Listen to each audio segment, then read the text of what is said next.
포스코홀딩스는 지난 2월 1일 다루었지만 주가나 사업부 상황에 변동이 생긴 만큼 다시 IR 담당자님과 통화하며 내용을 보강합니다. 서두의 결론부터 먼저 말씀드리면 신규 업데이트 뉴스를 반영해서 포스코홀딩스가 가지고 있는 여러 사업부 그리고 자회사 가치들을 모두 합산한 후에 자사주 소각에 따른 전체 상장 주식 수를 보정한다면 보수적으로도 여전히 주당 70만원 후반대의 가치를 가늠해 볼 수 있습니다.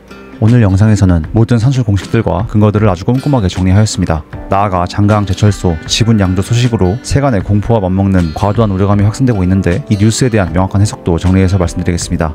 그렇다면 바로 시작하겠습니다. 먼저 포스코 철강부터 보겠습니다. 최근 장가항 제철소 지분을 무려 중국에 매각했다는 소식이 세간의 화제입니다. 어떤 분들께서는 마치 우리나라의 핵심 산업인 철강이 우리가 꺼리는 중국 자본에 팔려나가는 것처럼 오해하고 계신 것 같습니다. 이는 하지만 회사에 연락해서 확인을 받기도 했지만 과도한 해석입니다. 우선 담당자님께서는 매각이 됐는지 안 됐는지를 확인해 줄 수는 없으나 해당 제철소에서 손실이 나고 있는 것은 맞다고 말씀하십니다. 따라서 저는 도대체 장가항에서 왜 이렇게 손실이 발생하고 있는지를 여쭤보았습니다. 장가항 제철소에서는 스테인리스를 생산합니다. 그런데 NCM 배터리에 들어가기도 하는 니켈은 스테인리스의 주 원료이기도 합니다. 담당자님께서는 중국이 인도네시아 법인 광산에 많은 투자를 한 상태이기 때문에 포스코의 장가항 제철소가 경쟁력을 갖기가 어려운 구조였고 가동을 하면 할수록 적자가 커지는 구조였다고 이야기합니다. 그러니까 가지고 있어봐야 공장을 돌릴수록 계속 적자만 발생하는 사업부라는 겁니다.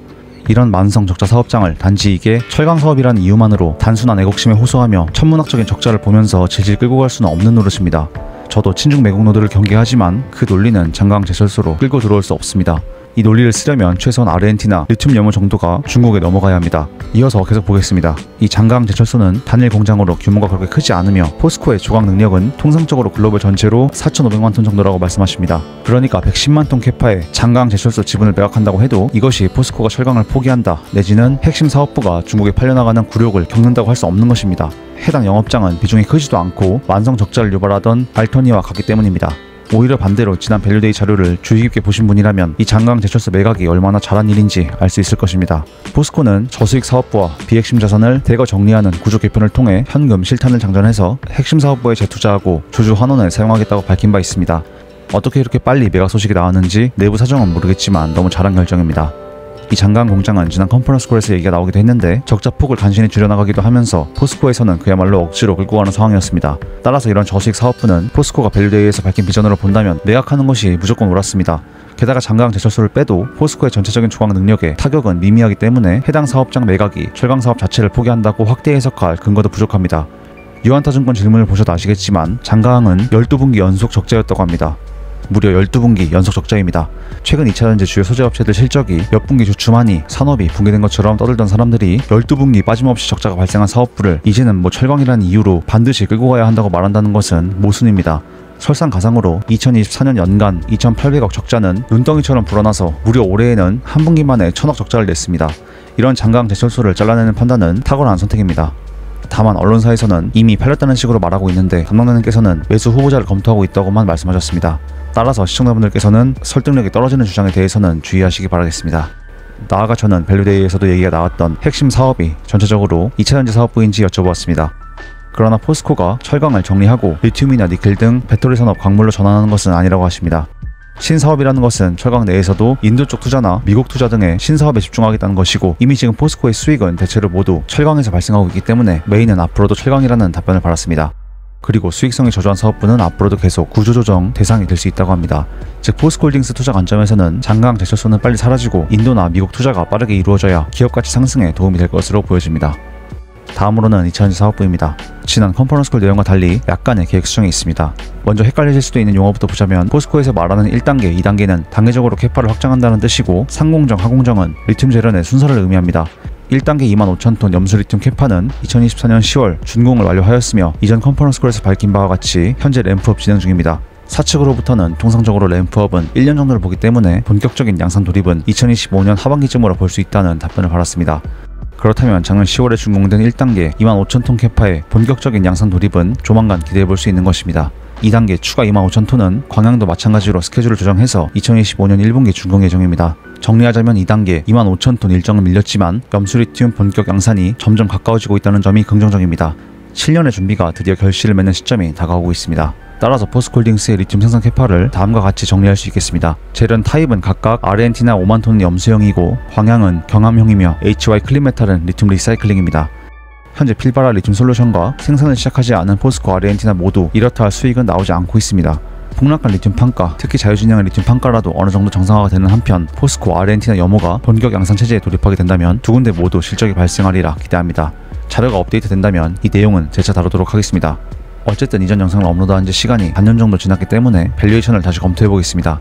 미래 밸류에이션에 있어 리튬의 전반적인 향후 판가를 가늠해본다면 kg당 40달러보다는 kg당 20달러가 좀 더 현실적이기 때문에 kg당 20달러를 적용해보겠습니다. 더 높은 메탈 판가에 따른 추정치는 추후 다른 기업들과 비교할 때 다시 정리하겠습니다.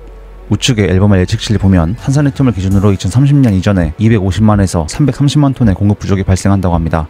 메탈 판가는 수요가 몰리며 가격이 급격하게 튀기 시작하면 또 가수요까지 달라붙으며 kg당 20달러를 넘어 kg당 40달러 이상 상승하는 시나리오 역시 가능성이 있습니다. 전반적으로 리튬의 공급은 점진적으로 부족해질 가능성이 높다는 것입니다. 특히 염수형 리튬은 경함형 리튬에 비해 순도가 높고 남미 염호는 전세계적으로 리튬의 생산 단가가 가장 낮은 편에 속하기 때문에 품질과 수익성 측면에서 매우 우수한 원천으로 평가받습니다.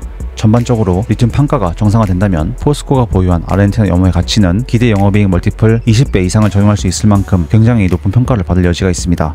산출 공식과 함께 좀 더 구체적으로 살펴보겠습니다. 물론 이 계산식은 제가 제시한 가정에 따른 예시일 뿐이고 절대적인 정답은 아닙니다.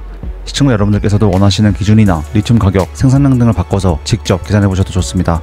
먼저 저는 남미 염호 리튬의 kg당 생산 비용은 6달러로 책정했고 판가는 모두 20달러로 가정합니다.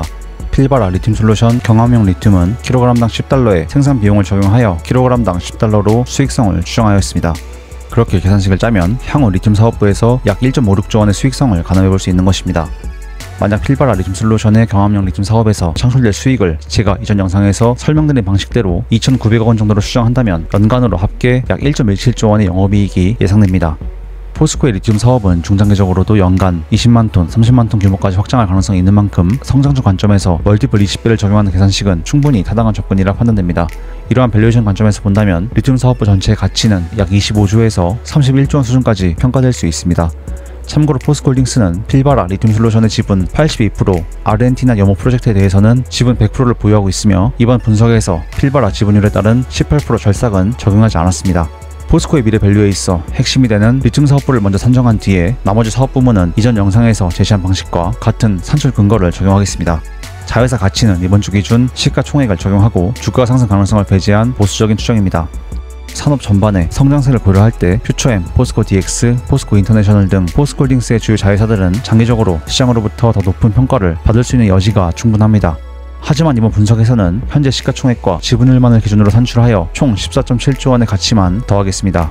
여기에 니켈 사업부 가치 7.4조 원까지 모두 합산하면 전체적인 포스코홀딩스의 자산가치의 윤곽이 어느 정도 도출됩니다. 다만 한 가지 짚고 넘어가야 할 사업부는 철강 부문입니다. 포스코는 장가항 등 수익성이 낮은 해외 자산을 정리하고 핵심 사업부에 집중하는 전사적인 조직 개편을 진행하고 있어 이전과 같은 보수적인 산출 근거를 그대로 사용할 수 있는지가 문제시됩니다. 대한민국에 상장한 빅테크 기업들이 대체로 그렇듯 포스코의 철강 사업부 또한 멀티플 4배 정도의 밸류를 부여하는 것은 역사적 통계를 볼 때 합리적인 가정입니다. 그러나 최근 포스코가 적자 사업부를 대거 정리하고 인도와 미국을 중심으로 한 신사업에 공격적으로 투자하고 있는 방향성을 감안하면 시장에서 이미 성장 동력을 상실한 국내 빅테크 기업들과 동일한 밸류를 적용받을 것이라고 단정짓는 것은 무리가 있습니다.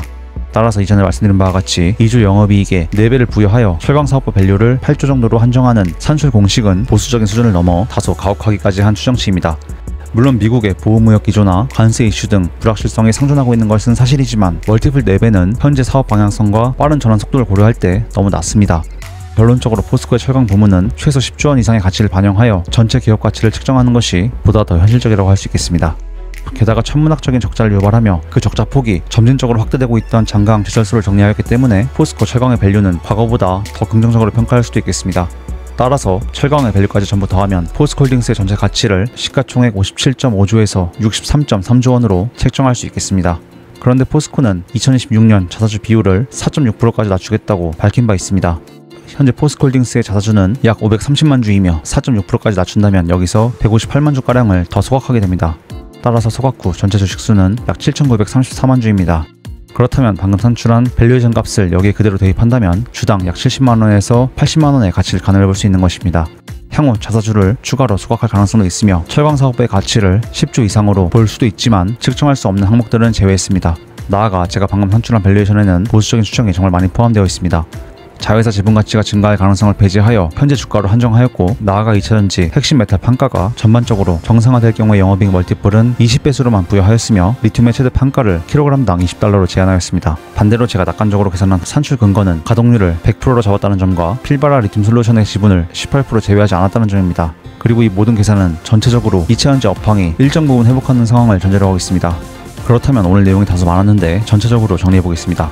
첫째로 장강 제철소 매각은 한국의 위대한 철강 사업이 중국에 팔려나간다는 비극적인 사태로 해석할 수 없습니다. 포스코홀딩스 투자자 관점에서 12분기 연속 천문학적인 적자를 내왔고 점점 그 손실폭이 커지는 장강을 잘라내는 것은 그렇게 큰 악재라기보다는 꽤나 큰 호재에 가깝습니다. 나아가 장강 제철소가 없어도 포스코의 조각 능력에 타격은 거의 없습니다. 오히려 매각 대금으로 신사업에 재투자를 할 수 있다는 점에서 주주 입장으로 해당 사업부 매각을 부정적으로 볼 이유는 전혀 없어 보입니다. 사실 포스코홀딩스 주주가 아니라고 해도 적자 폭이 눈덩이처럼 커지는 사업부를 매각했다고 해서 이를 친중 매국 행보라고 단정되는 것은 잘못입니다. 둘째로 리튬 연무 2단계 프로젝트 일정이 다소 지연되었지만 그 외에는 특이사항이 없습니다.